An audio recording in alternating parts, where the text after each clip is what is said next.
Le projet Chapelle Internationale s'inscrit dans une programmation de rénovation urbaine des portes de Paris qui date depuis un certain temps maintenant, qui vise d'abord à réinvestir ces espaces qui ont longtemps été délaissés et qui ont retrouvé une nouvelle vie depuis le début des années 2000. Et dans ce cadre-là, le projet de Chapelle Internationale s'inscrit dans le travail qui est fait sur la porte de la chapelle en général, le projet universitaire qui se situe juste en face, le projet d'évolution de la gare des Mines qui se situe à l'est, un peu plus au sud le projet de Chapelle Charbon.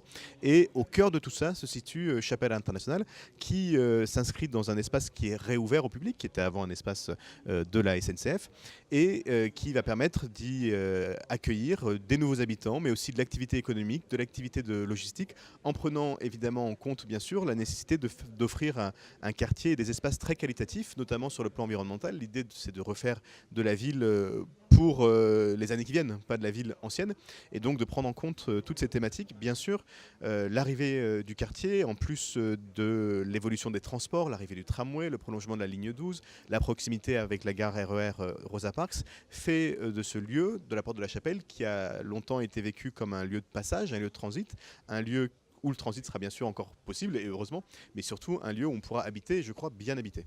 Le projet Chapelle Internationale, comme on disait tout à l'heure, hein, donc il a démarré il y a un long moment, en 2017. En 2014, c'est-à-dire 7 ans de dialogue, de concertation avec les riverains et de mise au point du projet urbain que nous a présenté Jamel Clouche, l'AUC. 2014, c'est marqué par la cession du premier terrain qui est pour le bâtiment de logistique urbaine à Sogaris, qui a un programme fondateur dans le projet, parce que c'est celui qui permet de relier le quartier à l'activité ferroviaire, hein, qui reste active. Donc c'est vraiment un élément identitaire du projet. Et suivi dans l'année 2015 pardon, 2016 par la cession du terrain pour la RIVP, pour le développement du premier programme de logement social. 2017, c'est marqué par la cession de terrain pour Sogeprom qui développe le programme de logement, le premier programme de logement libre, et pour la ville de Paris qui engage la réalisation de l'école et de la crèche. Donc voilà. 2017 2018 va être marqué par la cession de terrain pour Link City, pour le programme de bureau qui va complètement structurer le boulevard Ney. Et donc, on a aussi lancé la consultation sur les 2 derniers îlots qui sont des logements libres et de logements social. Donc, on les a lancés durant cette année et donc l'attribution des lots va se faire en fin d'année pour le premier et en début d'année prochaine pour le deuxième îlot.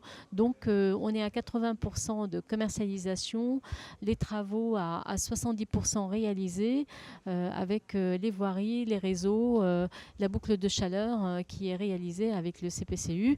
Donc voilà, le quartier va recevoir ses premiers habitants en 2019, ses premiers enfants en 2019 dans l'école.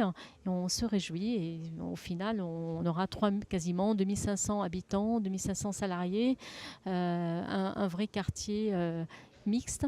Et voilà, on se réjouit de cette belle aventure. Je voudrais juste rappeler un peu les grands actes fondateurs du projet. Les grands actes fondateurs, la première chose, c'est nous très vite, quand on a répondu au concours qui était lancé par la SNEF en partenariat avec la ville de Paris, c'était l'inscription de ce site, l'inscription géographique de ce site. C'est vraiment un site qui est aux portes de Paris, ça a été dit, qui est à l'interface entre Paris et la métropole, qui n'existait pas à l'époque, mais qui était déjà en gestation. Et que ça, pour nous, était éminemment important. C'est un site qui est inscrit dans les infrastructures ferroviaires, routières, les grands boulevards, le périphérique, etc. Ça, pour nous, c'est un élément important. Et pour nous, il fallait que ça devienne évidemment un quartier habitant, mais que le fait que ça devienne un quartier habitant, que les habitants qui viennent habiter ce site puissent, d'une certaine façon, jouir de cette situation géographique. Donc des vues, donc avoir des vues extrêmement larges. Habiter Paris aujourd'hui, c'est habiter quand même le long de rues où on a des vis-à-vis ou dans des cours, même si c'est très agréable. L'idée, c'était de dire, dans le 18e, ici, Porte de la Chapelle, on pouvait offrir une autre qualité résidentielle. Donc le deuxième élément fort, c'était qu'à l'époque, quand on a répondu au concours, il y avait une fiche de lot, et la fiche de lot nous demandait plutôt de mettre des bureaux sur la halle logistique et d'avoir du logement plutôt horizontal. Et nous, on a pris un risque énorme à l'époque, c'est qu'on a répondu au concours en disant que la fiche de lot, on la trouvait pas si bien, et on a plutôt positionné les bureaux en façade du boulevard circulaire en disant que les bureaux devaient s'adresser sur les rues, sur les boulevards de la ville, et que plutôt le toit de la halle logistique devenait devenir un espace public, en tout cas un espace ouvert, et que les logements, au lieu d'être horizontaux, allaient plutôt s'élever et plutôt prendre de la vue, prendre de l'air, prendre du soleil, etc. Donc ça, c'est un peu le deuxième élément essentiel qui a été structurant dans notre réponse. Et le troisième, c'était un peu cette réponse des SOHO, c'était de dire on travaille sur une ville basse, on travaille sur deux strates. Une strate basse qui était une strate plus active, qui mêle activité et logement, qui permettait justement de trouver une inscription avec la halle logistique, un bâtiment énorme, hein, qui est une sorte de machine d'une certaine manière, et qu'une strate haute, qui était une strate plus qualitative, de logement, de bureaux, d'activités, qui, elle, allait chercher le soleil, la lumière, etc. Donc c'est un peu ces trois actes que nous avons réussi collectivement à porter dans le temps, qui font que ce projet, je pense, est innovant et il est d'avenir, mais il respecte d'une certaine manière un peu son inscription dans un territoire industriel historique, un territoire ferroviaire.